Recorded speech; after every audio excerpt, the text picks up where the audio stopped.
400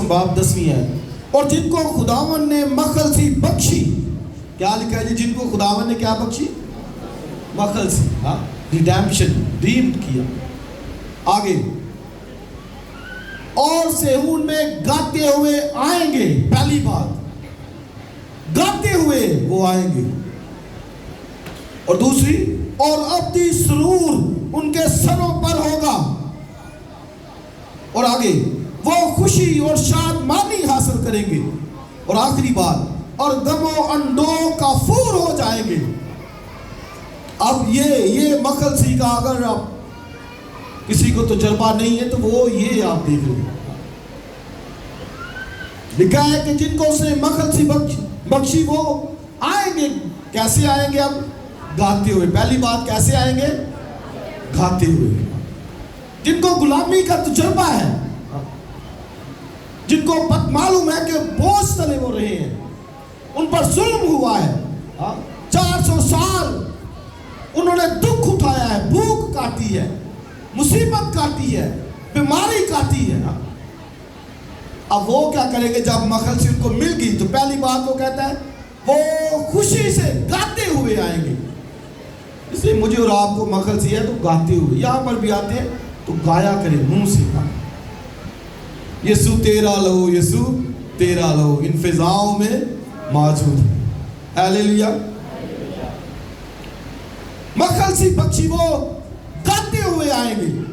اور لکھا ہے ان کے سروں کے اوپر ابدی سرور ہوگا.